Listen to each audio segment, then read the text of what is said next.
Hello and welcome. We can see you coming into our attendee box. So very welcome to the final night of the Mayo Roadshow, the virtual roadshow of Mayo's Dark Skies for International Dark Sky Week. And what a week we've had. It's been so lovely to do the nearest best thing to actually physically being in these different communities. We have worked our way around from Newport to Clare Island, to Achill Island, to Ballycroy, to Mulranny. And here we are now about to join virtually Inishturk Island for International Dark Sky Week and the end of the Mayo Roadshow. So while you're joining, you are very welcome. And those of you who have been with us before, you may recall we have a Menti word cloud, but tonight we wanted to just ask how many events you've been attending so far. So on the screen in front of you, you should see a code along with a website, menti.com. And if we can ask you to use the code, open your browser or your smartphone, pop in that code or use the QR code and just tell us, first of all, how many events you've been to this week, because I know quite a few people have been to several of them, so that will be interesting. And then we will ask you where you're from, just so we get an idea. And in a moment then I will hand over to our host for the evening in Inishturk. So let's just switch off our screen share.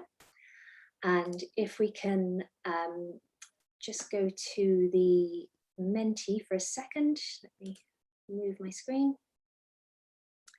Sorry, just one second. Too many screens open, I think that's the problem. So, yeah, okay. We can see there's lots of people voting on Menti, so let's go back to that one. Screen share. Menti, there it is. There we are now. Let's have a look at the results. Wow, so we've got some people who have just joined us for tonight, so you're very welcome. If you have missed anything, there will be a YouTube opportunity to catch up. Some people have been to 2 events. Have we any? We've 4 people actually who have been to all 8 of our events. So that includes attending an audio event that we had on Friday evening, just to break up the webinar series. So I'm delighted to see so many of you have attended at least more than one anyway. And thank you very much for doing that and for supporting the event. Let's see if we can move on and see how good I am with moving on the Menti. I think we can ask you a second question now, and it should just come up on your own browser. If you can tell us where you are joining us from tonight, that would be great. Kildare, you're welcome. And Claire Morris again, thank you. Dublin, Southampton tonight. I haven't seen Southampton before, so welcome. And Aachen in Germany, you are back again, and thank you very much. I think you're one of the ones that has been to every event, as is the representatives in New York. If it's the same people every night, thank you very much. Macclesfield, I think we have there, and Paris, Liverpool, Southampton, Belmullet, wow, Lahadon, great to see Mayo contingent, Washington DC, and Lucan. Thank you so much. We will share all of these word clouds afterwards. It's just nice for us to see how far we are reaching from the west coast of Mayo. We will come back to that.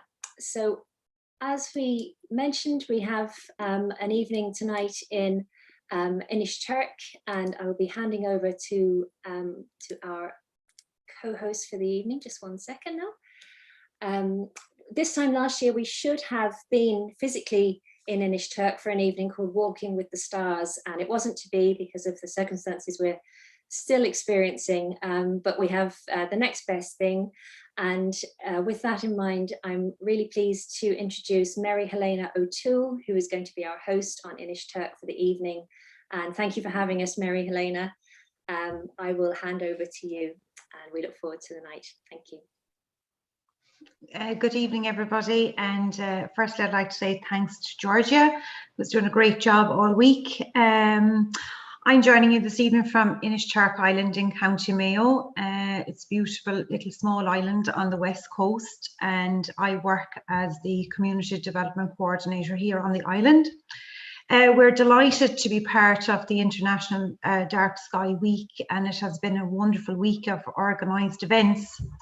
And about 3 years ago now, we became interested in becoming part of the International Dark Skies, and we have worked closely with Georgia Macmillan and her colleagues in that time, and it has been an absolute pleasure to work with Georgia and to thank her for all her support and advice over the last 3 years. During that time, we have taken a number of quality meter readings, and they're starting to look like what is expected from a really good natural dark sky quality. And last year, as part of the Dark Skies Week, we too had organised an event that was looking, there was massive interest in it, and then with COVID and all that happened, unfortunately, we had to cancel. But what we did remark from it was the huge interest that was in the event, and it highlighted for us the interest in astrotourism and the rise that's in it. And it's our aim really here on the island to obtain dark sky status and promote it as a dark sky destination.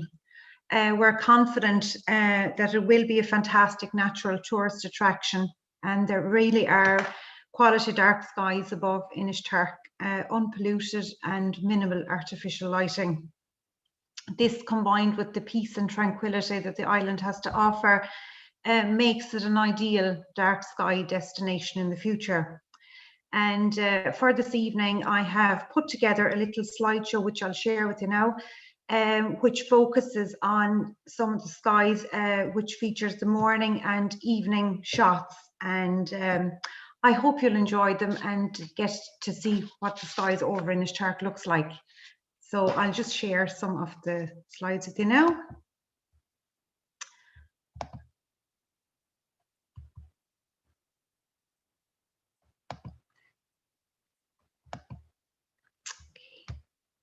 Sorry, now I think I've gone ahead of myself ever so slightly there. Welcome to Inishturk once again.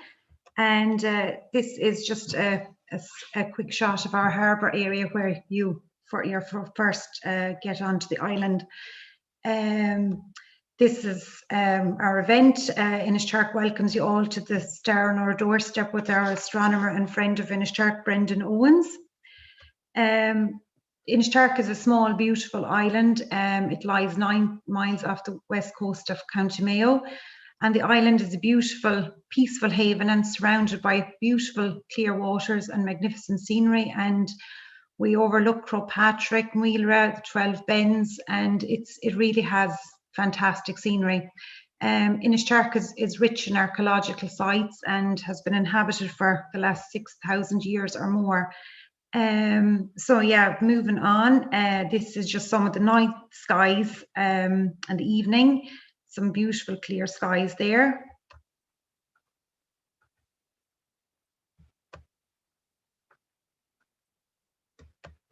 Fantastic sunset. And that is what one of the real dark skies looks like over Inishturk. Full moon. And there we are again.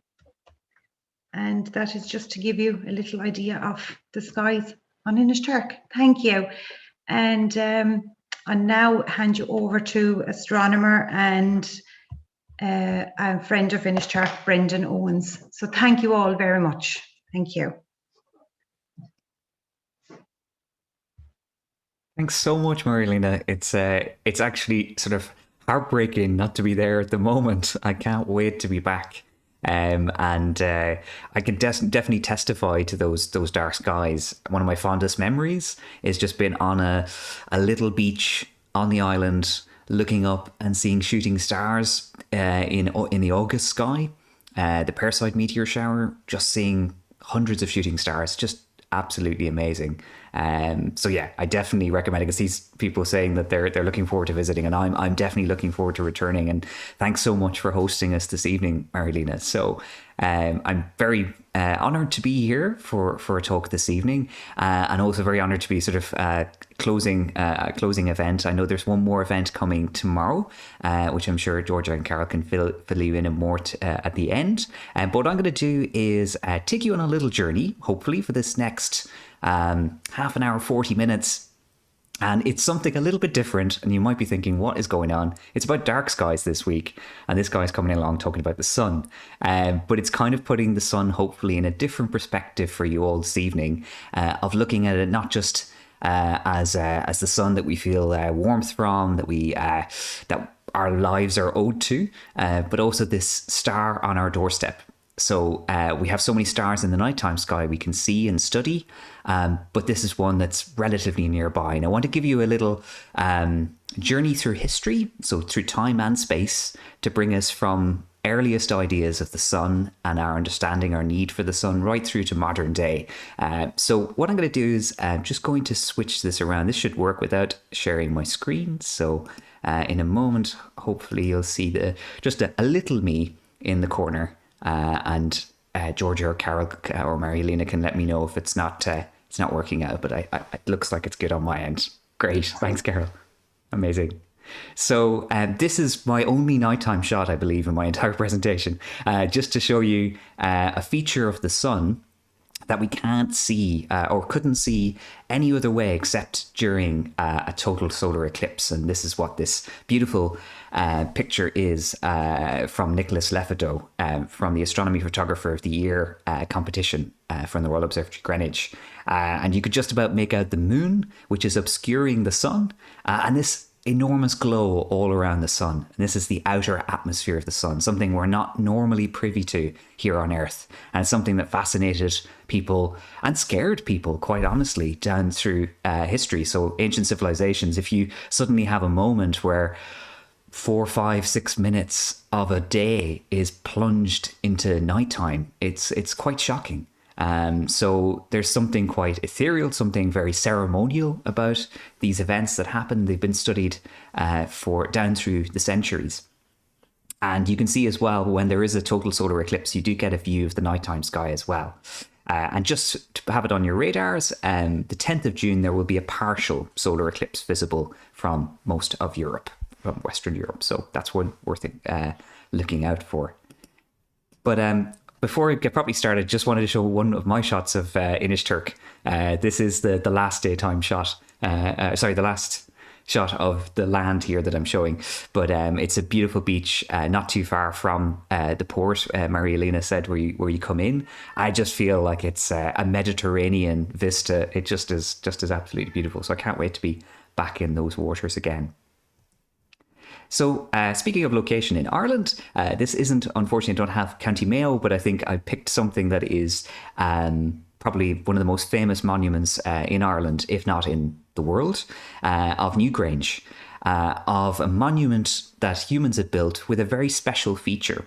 You can just see at the very top of this image, the light pouring in down through the central passage of this burial mound of Newgrange, this monument that's over 4,000 years old, we believe. And it's at certain times of the year, in and around the solstice, we get this beautiful light passing through. And for the people who built these monuments with these sort of features that were time specific, they weren't astronomers by nature.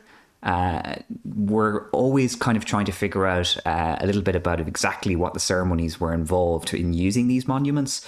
But it's clear that they had a knowledge of the sun's location, how it changes over time, and how when these special occasions occur. And that requires observing something again and again and again and seeing if something's changing.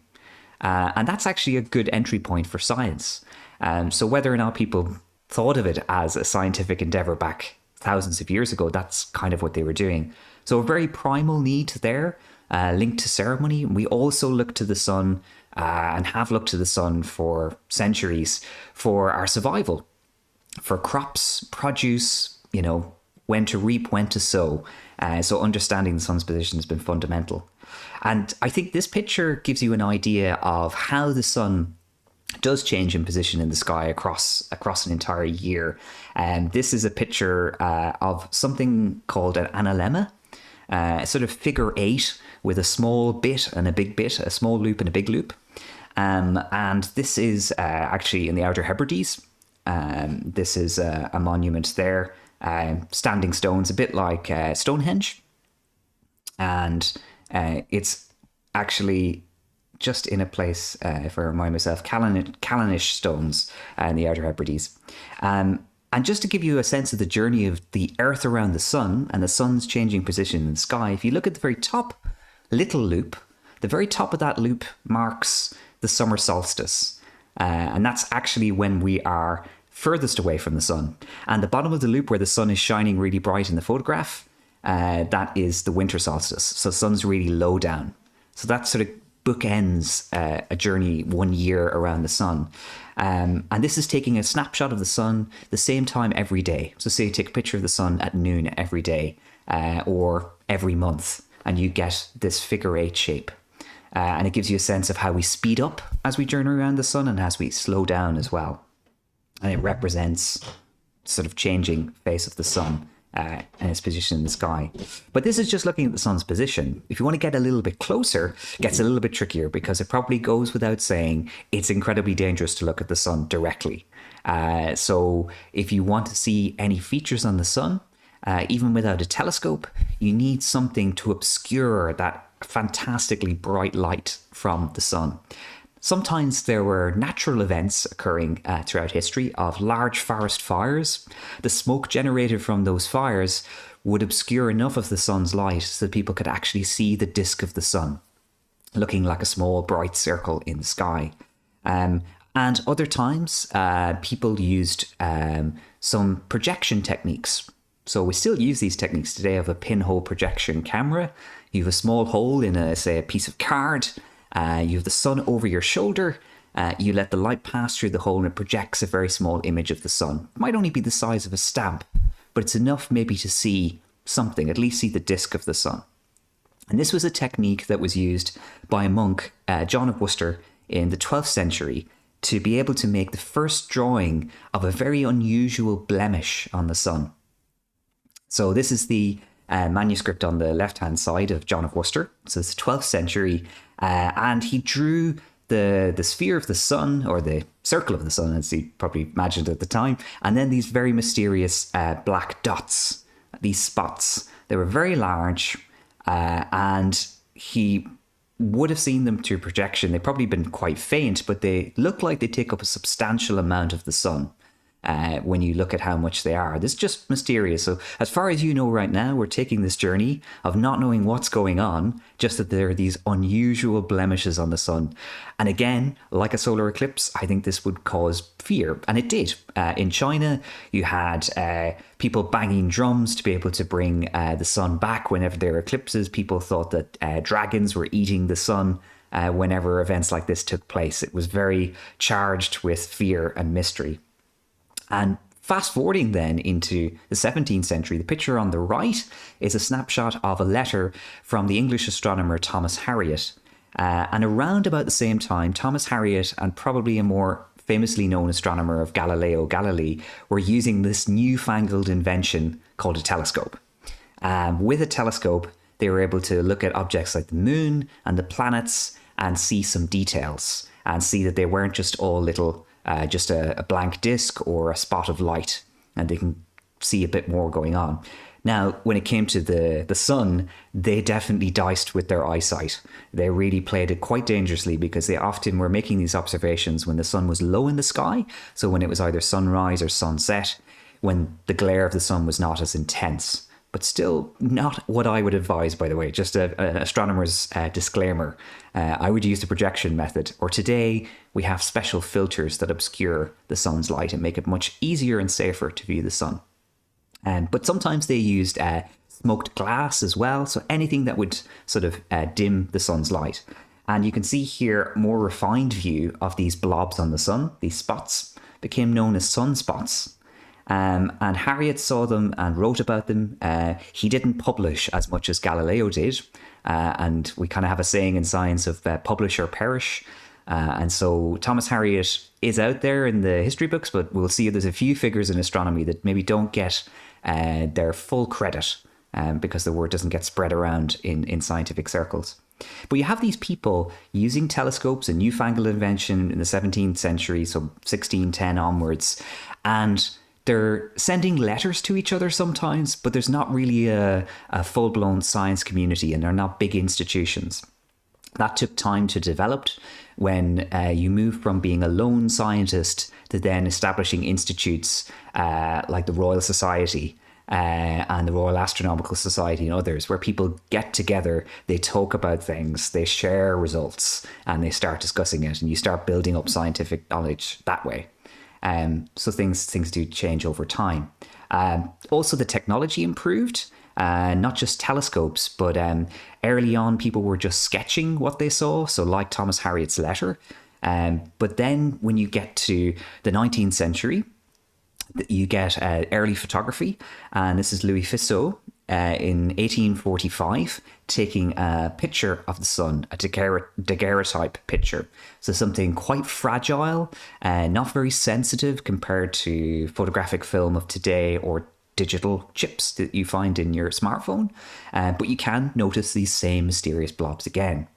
And people would notice that they changed over time, and with more powerful telescopes in the 19th century, much larger ones than Harriot or Galileo had their hands on, they could start sketching far more elaborate detail when it came to these sunspots.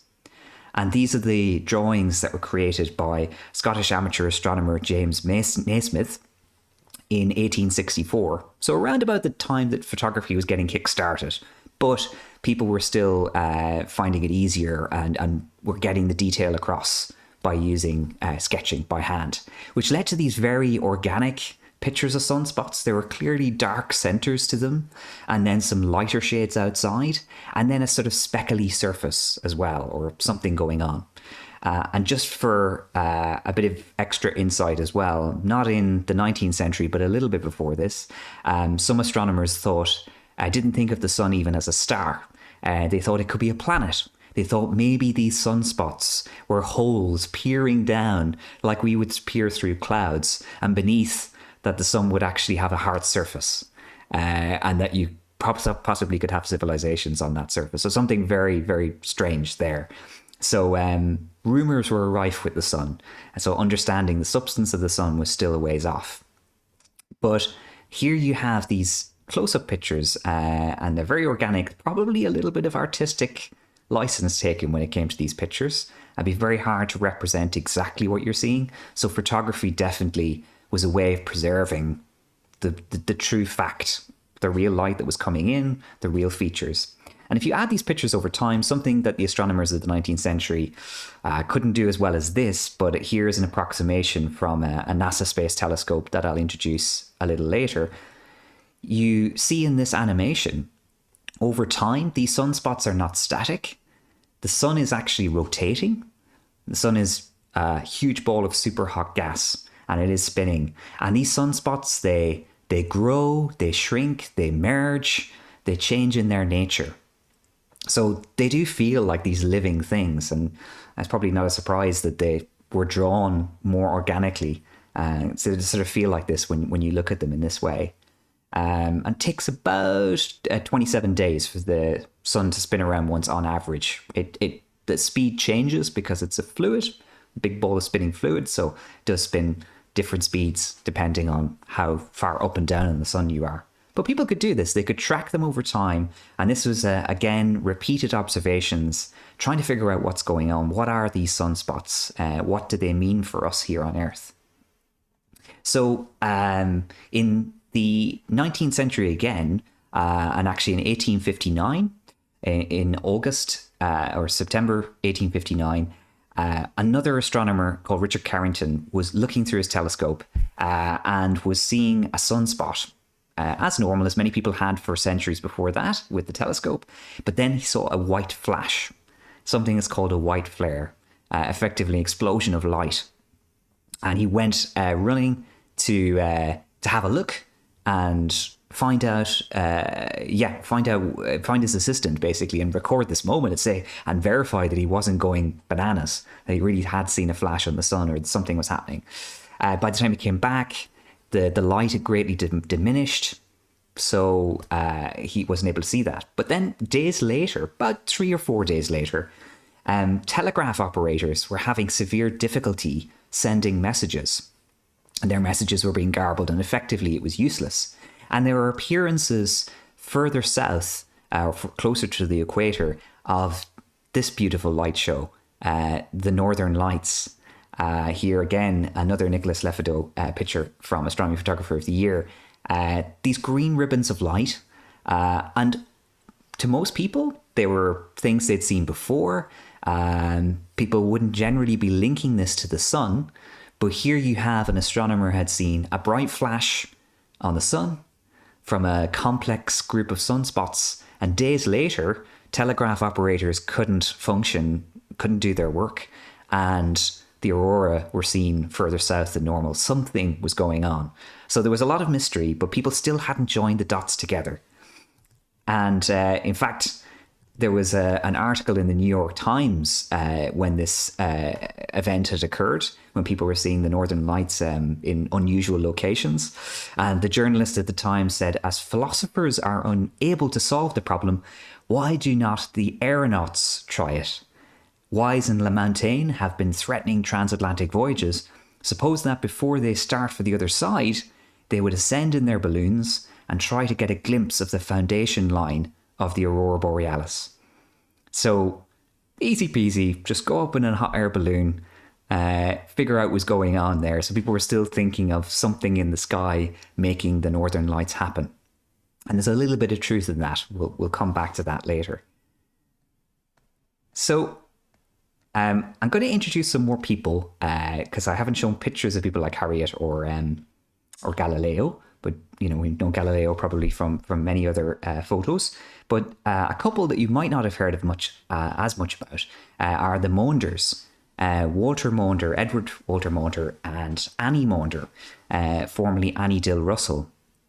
And Annie and Walter, they kind of were like a power duo when it came to astronomy. They did a lot of work together, but this is the 19th century as a reminder. This photographs the early 20th century. But when Annie was getting started in astronomy, she was coming out of Cambridge with a background in mathematics. She'd excelled in all her work, and yet she wasn't awarded a degree as a woman in science in that period of time. She joined the Royal Observatory for the same amount of money as the sort of younger boys who were coming out of school were being paid to do some work. But she was getting to use telescopes. She was finding out how cameras and telescopes work together. She started tinkering herself and creating her own telescope and camera combinations, as you can see on the right-hand side here. That's Annie next to it. And I meant to mention as well that Annie, her birthplace is Strabane in Northern Ireland. So she hailed from there.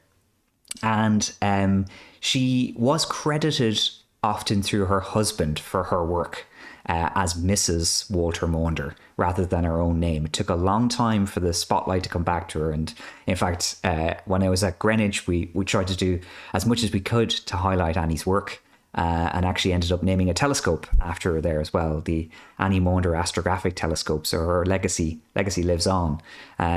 But they definitely were working together. Walter understood that she was a great scientist and a great engineer to a certain extent as well, and an amazing photographer. She was one of the best in the world at capturing images of solar eclipses. She was well renowned for it, and she went on to be the chief editor of the British Astronomical Association's journal on and off for about 35 years, and she wrote a popular science book with her husband as well. So an amazing legacy.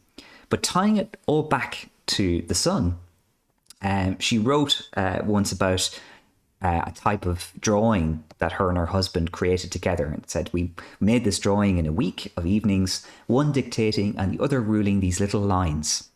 And that's a picture of an older Annie there in that picture. But here's what they drew together. And now, not expecting you to kind of look up close and personal and kind of like try and see the detail here, but I'll try and describe what's going on. They were trying to consistently record as much as they could with the weather every day, the location and number of sunspots on the sun, and doing it over time. So there's time along the bottom, and this is a period from 1874 to 1914. And on the side, the y-axis, is the latitude, the appearance of these sunspots on the sun. So how high up are they, close to the poles or close to the center? And you could see that they grew and shrink in number, and they also migrated from the top of the sun on north and south poles to the middle. And they did this on a cycle. Now, it had been seen that the number of sunspots had grown and shrunk over time by other astronomers, but this is the first time it had kind of been laid out on paper over a long, consistent period of time and visualized in this way. And it ended up being called the butterfly diagram. And it's still being used today. So the first little chunk of this at the top, sort of bright orange piece, that's Annie and Walter's work together. And then it's been kept going through the history of the Royal Observatory Greenwich. Then when it stopped becoming a research institution, it then moved over to the US, and it's still being logged by a NASA scientist today. So still being updated. I was actually in touch with him because I was finding it a little difficult to find it, and he's still doing it. He's been doing it for decades. And you see this natural butterfly effect. So these little wings that go back, and it's quite consistent, although the size does vary. Something a little easier maybe to get our heads around is just the number over time. And that's all this is just, it looks, very techie, but it is just the number of sunspots over a period of time. And this is recently. And the red line is the prediction for the number of sunspots that are going to occur in the next cycle. So there's an 11-year cycle of sunspot activity. And we're just coming out of a minimal period when there's hardly any sunspots on the sun. And now it's growing and growing again. And it'll reach a peak, but it's nothing in comparison to previous sunspot cycles. And going back to that little story of the Carrington event, whenever there's been a lot of sunspots, there's been a lot of activity, there's been more occurrences of the northern lights been seen closer to the equator, different odd things like that. So there is definitely this connection between these sunspots, their goings on, and what happens here on Earth. And we've already seen a little taster that it can interfere with technology, like the telegraph operators. So this is where it's going now. This is the prediction. But there was a period of time before Annie and Walter started actually logging the sunspots. They had recorded or went back through the archives of other astronomers and seen that there was a period of time for about 80 years where there was hardly any sunspot activity on the sun. And in that period of time, the Thames froze over. People were skating on the Thames. It was very unusual seeming correlation, although correlation is not always causation. The idea of having icy Thames and no sunspots doesn't necessarily mean that that's the reason behind it, but it was a very unusual period of time. And astronomers have been talking about this now with the sun. As these dips are getting lower and lower, are we in for another minimum period? But that's another story. I'll come back to that later. So fast forwarding through time, I wanted to show you some more spectacular images of the sun because technology has come a long way since Annie's time in the late 19th century and early 20th century. And one of the things astronomers have been able to do is just look at particular bits of the light spectrum from the sun, very discrete sections. And so on the left-hand side of the image of the sun here is the type of thing that's been seen for decades and could just be projected. Pretty simple. You get a little bit of texture on the sun, but not extreme detail. And then the other side, just looking from the light, the particular packets of light that come from interactions in hydrogen gas, which is what most of the sun is made of hydrogen, super hot hydrogen gas. And it allows you to start to see some other features, these loops, these little wisps on the edge of the sun, lots more activity, lots more fine detail, and lots of tumultuous activity around the sunspots as well. There are other things going on. And many telescopes in the world use this way of filtering the sun. And if you want to see more detail, you need a big telescope. So these are two big telescopes in Hawaii, solar telescopes, that their mirrors that are in them are about 1 meter wide, which is bigger than I can do in my little circle webcam here, but it's really huge to gather the light of the sun and to be able to see extreme detail. But I'm not interested in these two little boys. This is the telescope behind. This telescope is one that was only installed very recently on one of the islands on Hawaii, on Maui. And it is called the David K. Inua telescope, or DKIST. And it's offered the most amazing views of the sun because the mirror in this telescope is 4 meters wide, which, if anybody's been to O'Connell Street in the last little while and knows the spire, our big monument in Dublin, it's bigger than the base of that spire, of the spire. So really substantial, and it gives images like this instead. So it's totally transformed our view of sunspots. Rather than seeing these sort of like fuzzy, faint versions of these strange areas, we're now seeing a lot more detail. And the inside here, I forgot to mention that we call it the umbra, and the outside area where things look a little stretched is called the penumbra. So that's what those two features are called. And each of the kind of, I guess if you see my little mouse pointer here, any of these sort of like mosaic pieces or puzzle pieces of the sun, they're bubbles. So imagine a boiling pot of water. And you get the heat rising, the gas bubbles over and goes back down again. And each one of those bubbles is about the size of Texas. So it's absolutely enormous. So these are huge, huge features on the sun. And now that we can sort of relate things like, and we'll see this again in a little moment, you can relate light and the type of light to a temperature. You can actually take a temperature reading of the sun, even though it's 150 million kilometers away. And it turns out that these are slightly cooler parts of the sun, only about 4,000 degrees Celsius. Still a little toasty, but compared to the rest of the sun, which is 6,000 degrees Celsius, these are quite cool. So it's like somebody's lifted, somehow without lifting the pot of water off the stove, has taken a little bit of that water and let it cool down without touching it. So something very mysterious is going on here. And it all ties in with magnetic activity, which we'll see a little bit more of in a moment. So this is seen from Earth, by the way. This is from the ground with, it is on a mountaintop 3 kilometers high in Hawaii with fantastic skies. But still, it's still on Earth. We've still got an atmosphere to deal with. And here's another example from a telescope in La Palma, the 1 meter Swedish telescope that's out there. So again, this extreme detail that we can get. They do use some pretty cool techniques called adaptive optics to be able to compensate somewhat for the atmosphere and how it bends the light. So you can get these crisp images. Pretty amazing what you can do from the Earth. But if you want access to all the sun's light, to really unlock the secrets of the sun, you need to actually put a telescope in space instead. And this is an example of one. This is NASA's Solar Dynamics Observatory. So got a concept art picture on the left-hand side, but I always like to show the real deal and try and give a bit of a sense of the scale. So those two people there, they're not children, they're full-sized adults next to this mammoth telescope being sent into space. And it was launched in 2010. Can't believe it. It feels like it was like only yesterday, but it was 11 years ago when it went up there. And without having to go through the day-night cycle, and no sun setting, it's just staring at the sun in a particular location in our orbit. It's able to monitor the sun on an almost 24/7 basis, apart from some maintenance and things like that that's done remotely.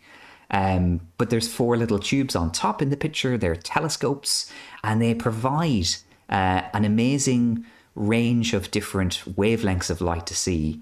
Now I'm going to show the tiniest physics lesson because I don't want to bore people to death, but because I'll get back to the beautiful pictures in a moment. But to understand what's going on, I needed to actually show this. So where my mouse pointer is here, this little rainbow is the light that we can see, but the whole length of any of these bars is all the light that is actually generated by things like stars, by stars generally.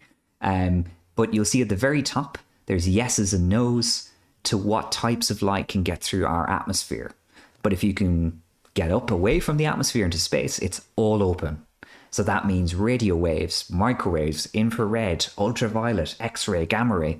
Now, thankfully, we have a big letter N for things like X-rays and gamma rays. They're not coming through to us down here on Earth. We wouldn't be irradiated. Now, ultraviolet it says no, but it probably should be a bit grey because we do have to put on our sun cream.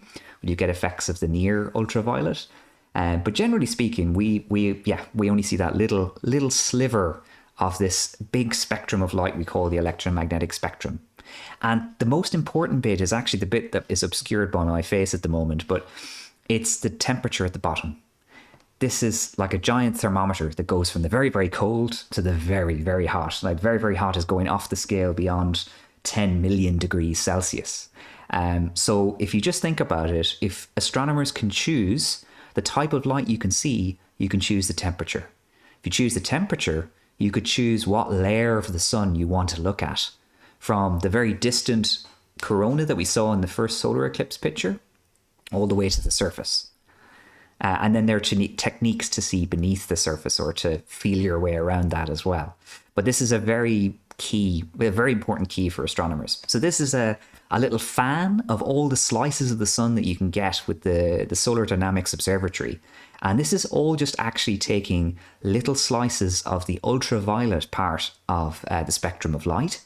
And if you go from the bottom bit is near to what our eyes can see, and then going from left to right, it gets towards the hotter and hotter, which is the shorter and shorter wavelength part of the ultraviolet part of the spectrum.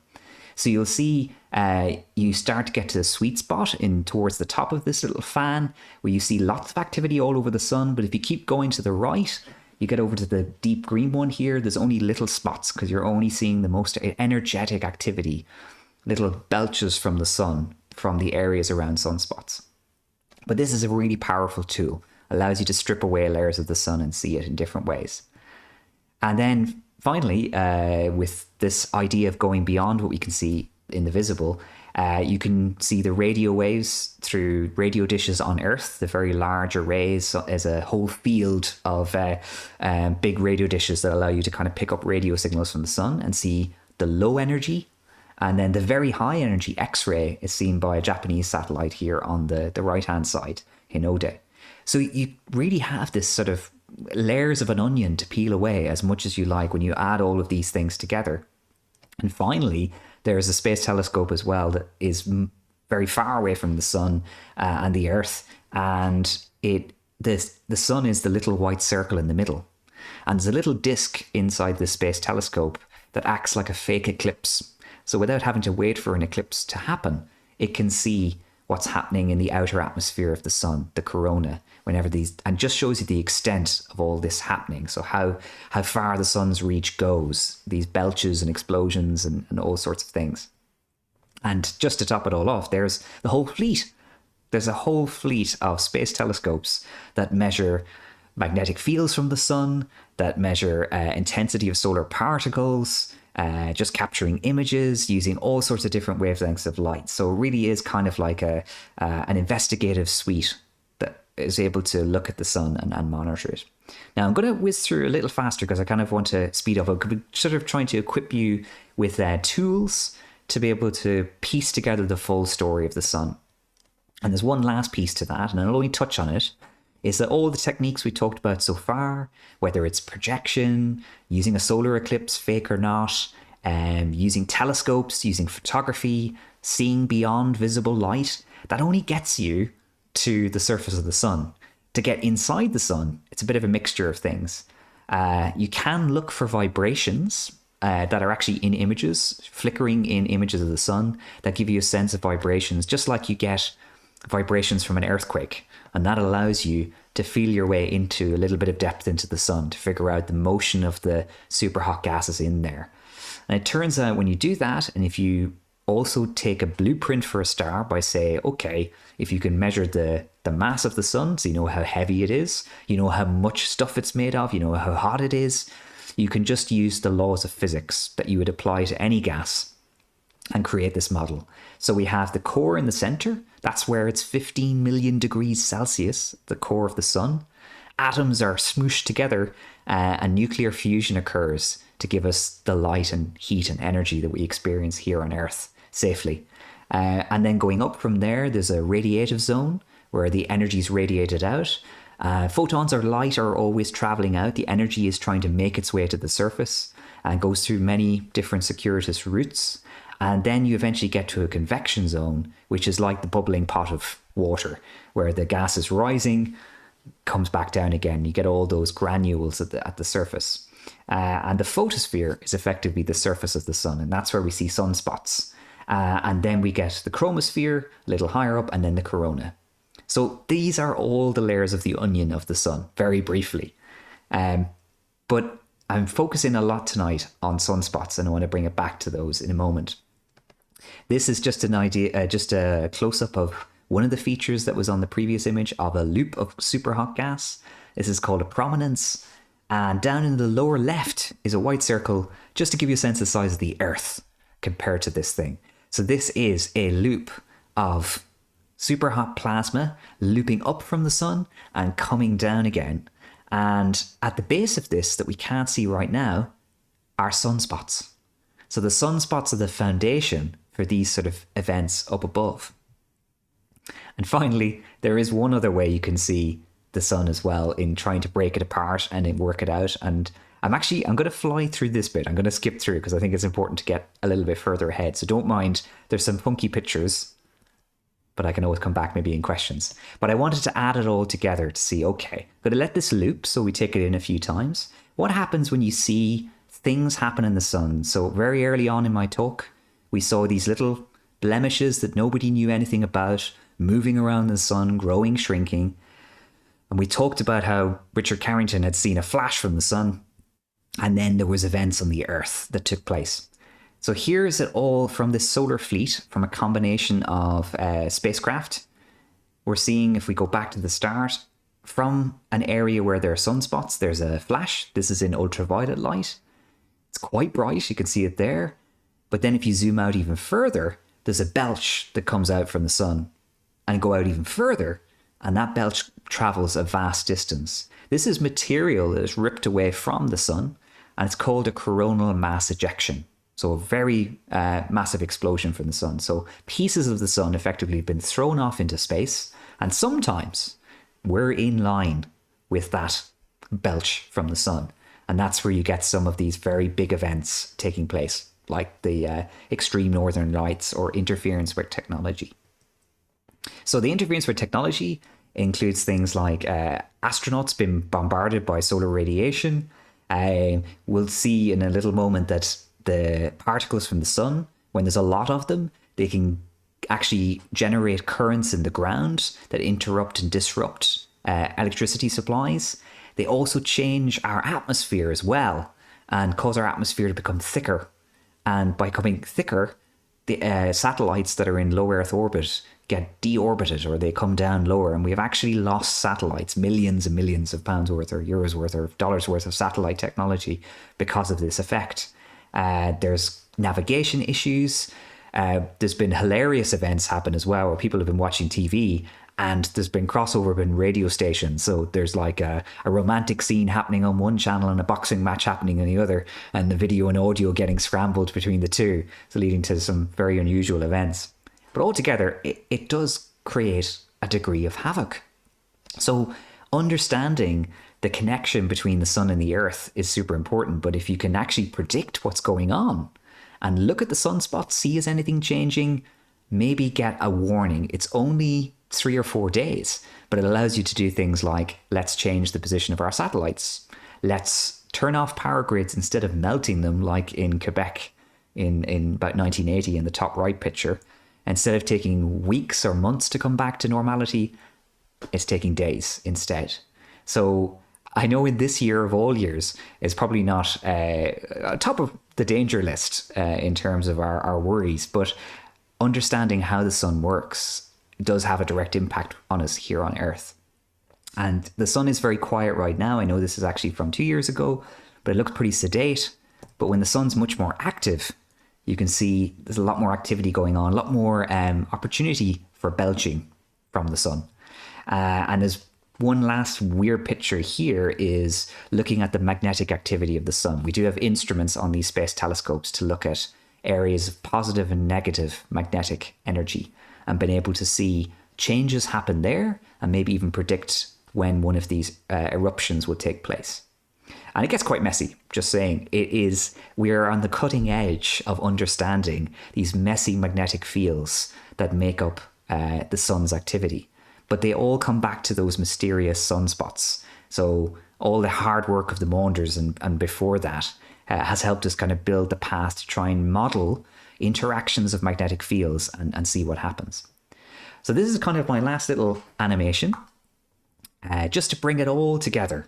Hopefully, I've kind of given you lots of different pieces of information. But if you imagine going on a journey with one of these solar storms, this is, the sun is, this makes it look as much closer, but it's 150 million kilometers away. These particles from the sun are racing close to at a substantial fraction of the speed of light. The light from ultraviolet reaches first. That only takes 8 minutes, but the slower particles take a couple of days to get to us. And we do have a defense field, a natural one around the Earth, a magnetic field called a magnetosphere. Kind of looks like a space squid. It's very odd. But if enough of this material comes from the sun, it sort of deforms the shield and weakens a little. And it means that more of these charged particles can get in at the north and south poles, imagining the Earth like a big bar magnet. And then you get the northern and southern lights. And you can get the same sort of event happen as well, just slightly differently. Magnetic fields can reconnect, and then that gives another opportunity for these charged particles to race down. And then what really happens at the end of the day, that beautiful light show we get, is these charged particles from the sun is smash into different gases in our atmosphere, get them excited, things like oxygen and nitrogen, and they end up creating the beautiful northern and southern lights. But here is a glimpse of the now and the future. There are countries around the world, more of them coming online with their own space weather, just like we get a weather forecast for, for light rain or snow or hail or hurricanes. There's a similar sort of thing for the sun. So this is one example of a model that is used by the Space Weather Prediction Center. And it's looking at different views. And the one to concentrate on is probably the one where my little mouse is here. Just watch this red band, and you can see that it's hitting this little green dot, the green dot being the Earth. So it's going from the sun to the Earth. So this can be a prediction as well. Knowing what's happened here, you can feed a lot of data in from all the space telescopes and see, how it all computes and how it goes in. So this is a glimpse into the future of space weather forecasting. If you have this technique behind you, then that means you can save power grids, save satellites. We, rely on navigation all the time on our smartphones and all sorts of things. And of course, we rely on electricity. We wouldn't be able to do this if our power outages were happening because of a solar storm. So that just gives you a little glimpse of that. So I'm going to, I realize I've gone a little over. So I just wanted to leave this last picture of sunset just to think. I've kind of hopefully given maybe more food for thought, and there's probably quite a few questions I'd imagine as well. I've given a real potted history, especially with sunspots, but how we've studied our sun over the centuries, trying to unlock its secrets and finding out that our relationship with the sun is both primal, but also linked to our technologically fragile society today. That the more we can understand about how the sun works, our star works, the more we can sort of preserve our new technologically fragile society. So maybe the next time you're watching a sunset, just think about this huge mass of gas that's out there 150 million kilometers away. We're protected safe here on Earth, but as well as being a guardian and a life giver, it does also cause some alarm sometimes, but I don't want anybody leaving tonight thinking too much about that. But I think that's where I'll bring it to a close for this evening, and I hope you've enjoyed my talk. Thank you.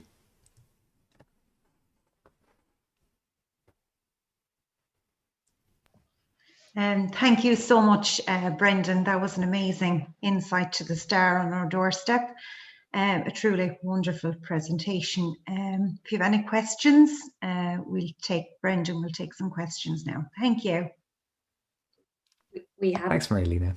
We certainly have a few questions. Brendan, that was superb. Your communication skills are being very well complimented, and rightly so. And thank you so much. But between myself, Carola, and Mary Helena, we're going to fish through the box of questions. So if you just give me a moment, I might just pop to one straight away. First one, and it's been upvoted by 6 people, and I think very importantly, when is Brendan getting his own TV show? I was sweating for a moment, thinking, oh goodness, what's going to be the tough question? I would love that. That'd be great. That's very, very kind. Thank you, everyone.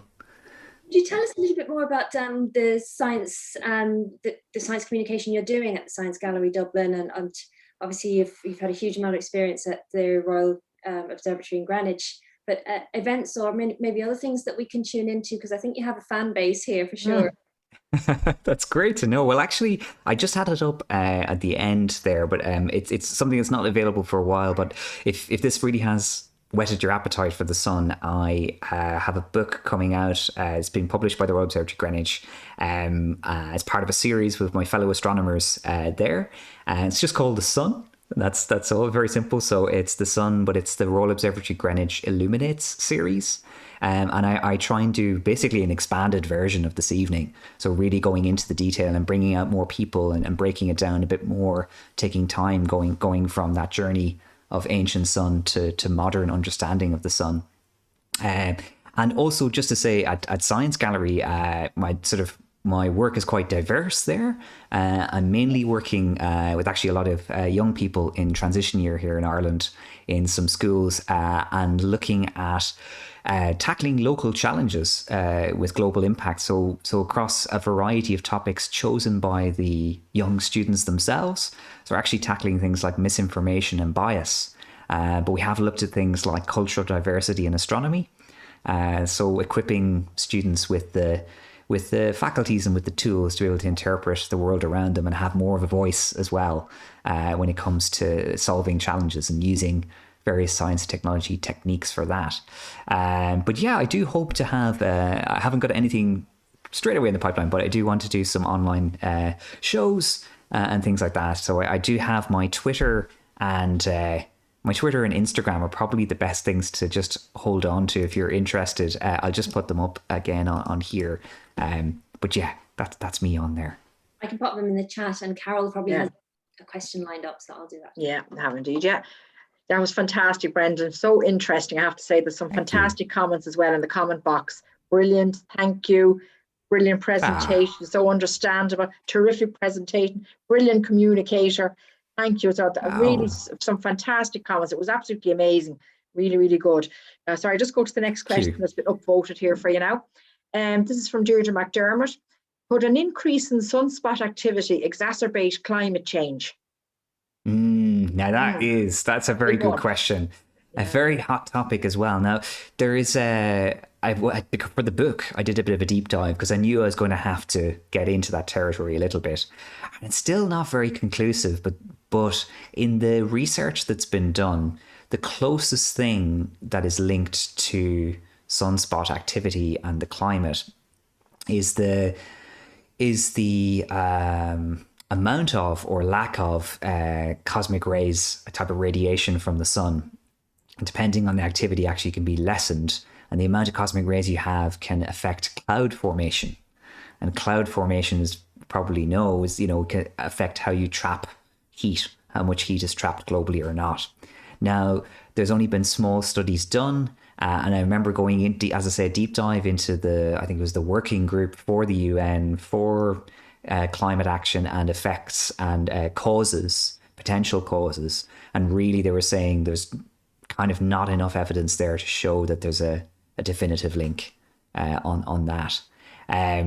So yeah, inconclusive is all I can offer. I'm very sorry I can't do something more solid than that. Oh, that's great. Thanks very much, Brendan. I think Mary Helena has the next question there. Can you see those questions there, Mary Helena? Yeah. Oh, sorry. You're muted there, Mary Helena. Sorry, you're on mute. Yeah. Sorry.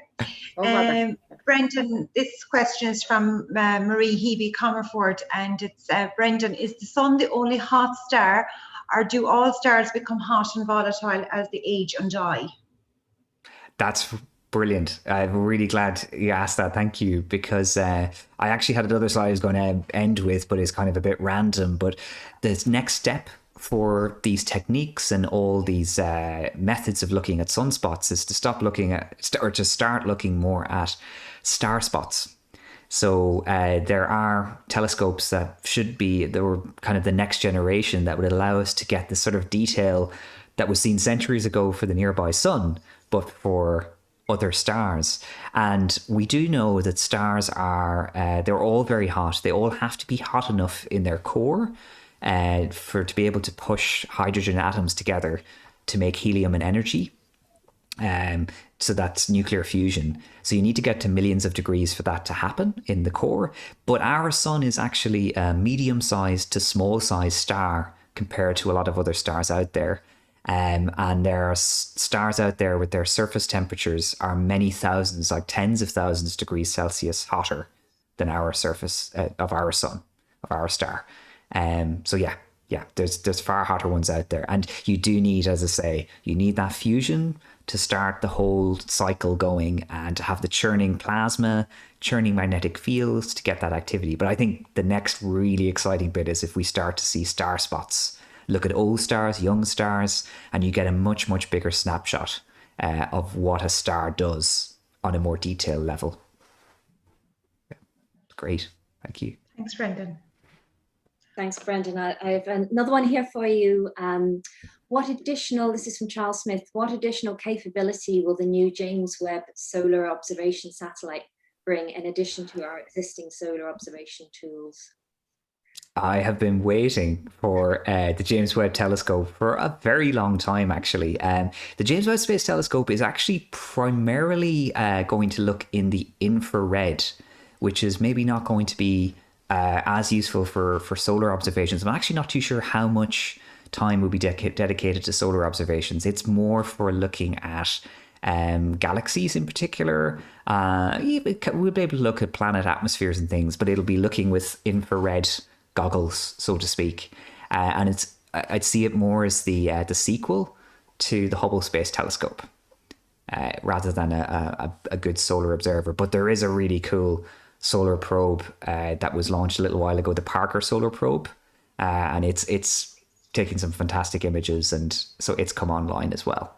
It's really good. Thanks, Brendan. Cutting edge. Sorry, Carol, over to you. Yeah, no, it's fantastic. Yeah, there's another one for you. How does gravity work in the sun? That's from Audrey McCready. That's going, yeah, that's like how gravity works is like probably like you've got the greatest minds on planet Earth are trying to figure that one out, really, because we kind of know how it acts on things, but knowing fundamentally what it is still actually a question mark.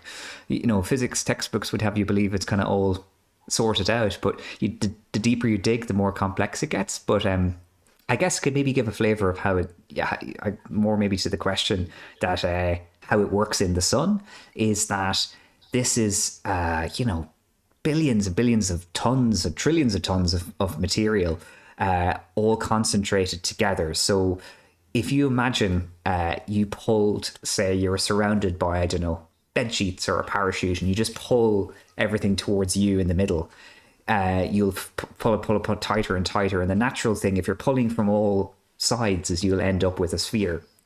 But you have to have enough mass for that to happen. So with so much gas in the sun, that sort of pulls it together.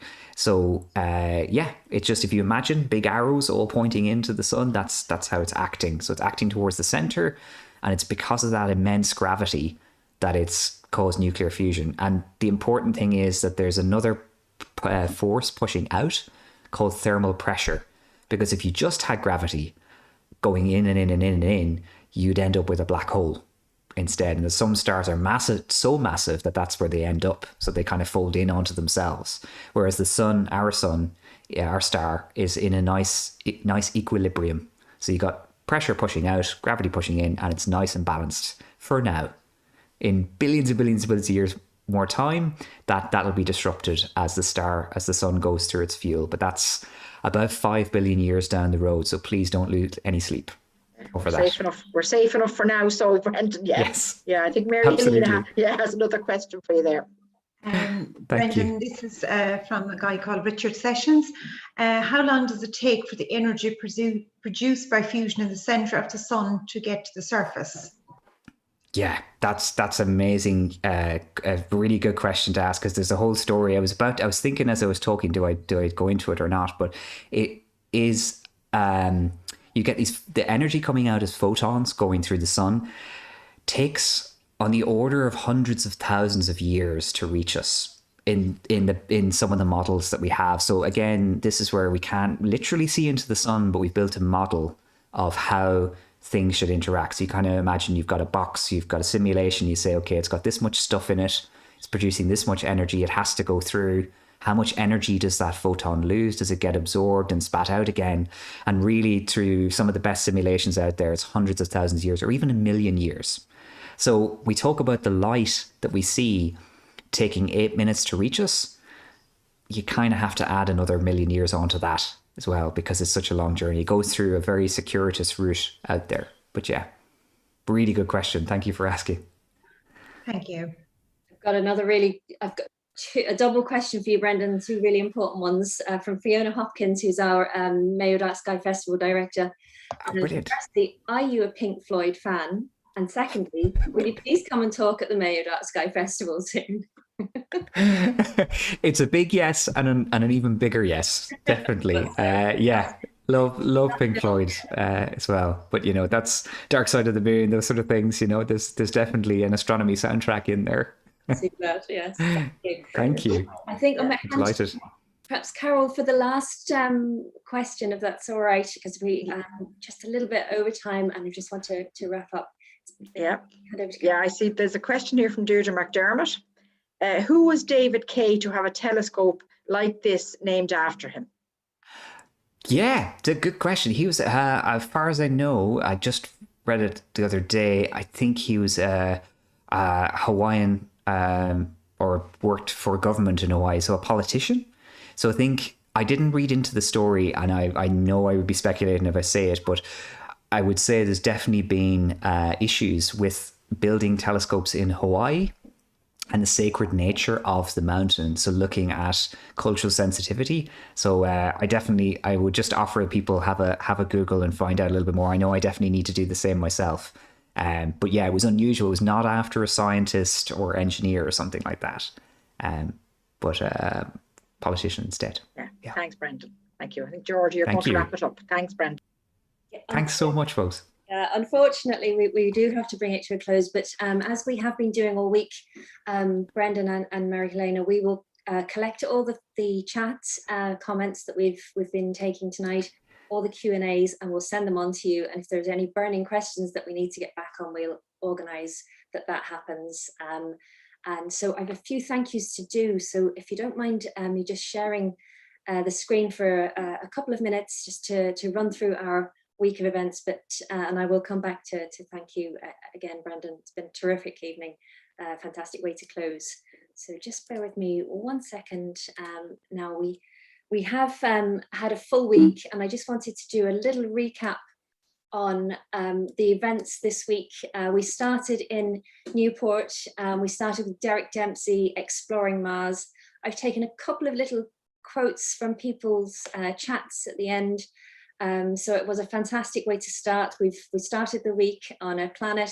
We've ended with our star. So thanks again to Derek and to Fiona. I will get to the hosts in a second. We had a fabulous visit virtually to Newport town.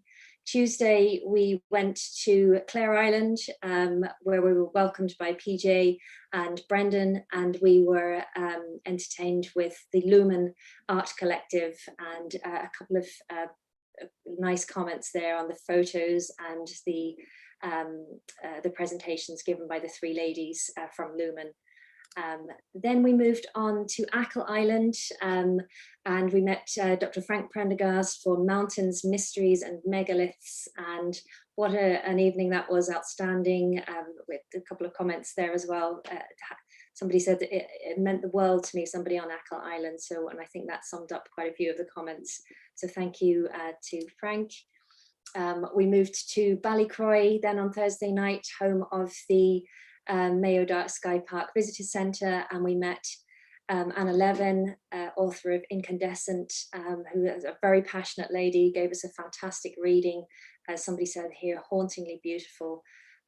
We also met Emma Marrington, who led the charge for Night Blight with the CPRE in the UK, and she's done amazing work on citizen science and counting stars, and really a lot of tools that we can learn from here in Mayo.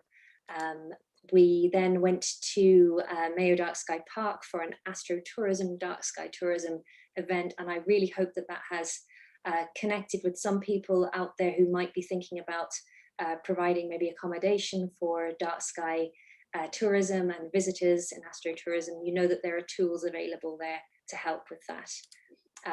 We had, I just skipped over one by accident there, but we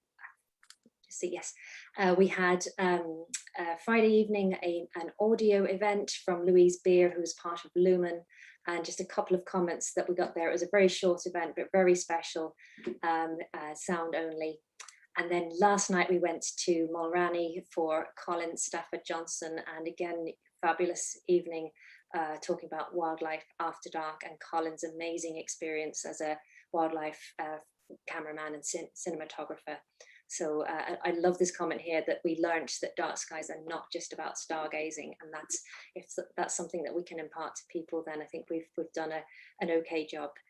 And just to move on to the fantastic hosts that we've had for the week, we really have seen an insight to Mayo and what it has to offer in the capacity of dark skies. So to Fiona Hopkins, who hosted us in Newport, thank you to PJ Rankin and Claire and Brendan Tobin, who jointly did a fantastic job of exploring Clare Island for us virtually. And then Sarah Lavelle, who so passionately spoke about Achill Island's archaeology and what it means to her, and the beautiful poem she presented from Sheila McHugh. Seamus Butler, who welcomed us to Ballycroy and the Bellacraha Sailing Club. Thank you so much. To my colleague Mags Flaherty, who presented on the Dark Sky Tourism event. Thank you, Mags. And Carol Loftus, who's joined us 3 times this week and did a fantastic presentation last night on Mulranny. So she's certainly showcased Mulranny for us. And finally to Mary Helena tonight. Did a great job, guys, and thank you so much. You've made it come alive, and let's hope that we will all be together this time next year, if not before, at the Mayo Dark Sky Festival in October. And just one last thing for tomorrow evening. It is outside of the Mayo Dark Sky Roadshow. It is Voices for Dark Skies. So if anyone is inspired to look into how to protect our beautiful night skies, I would encourage you to join us. You can still get virtual tickets from darksky.eventbrite.com, and we have a very good panel of speakers who will give us tools again to be able to protect our night skies, and that's what we need to do in the long term. So I think without further ado, if I just thank Brendan once again for a fantastic talk tonight. It was outstanding. I'm really looking forward to watching it back again. To Mary Helena for hosting us at Inishturk, and to Carol Loftus again for co-hosting us once again, and to everyone who's joined us from far and wide. We're delighted, and thank you for joining us on International Dark Sky Week. So you can all turn your mics on, guys, and just give everyone a goodbye, and we will see you again. Thanks very much. That was brilliant. Thank you so much for hosting me, folks. You did an amazing job, and thanks so much for all your questions, folks. And you've ran a fantastic week. This is a pleasure and a treasure. Thank you. Thanks, Brendan. Fabulous. Yeah. Thank you all so much. Thanks, Brendan, Georgia, and Carol. Thank you. Thanks, Marilena. Bye, everybody. Yeah. Chat soon. Thank you. Chat soon. Bye. Yeah. Thank you, Thank you. everyone. Bye. Take care.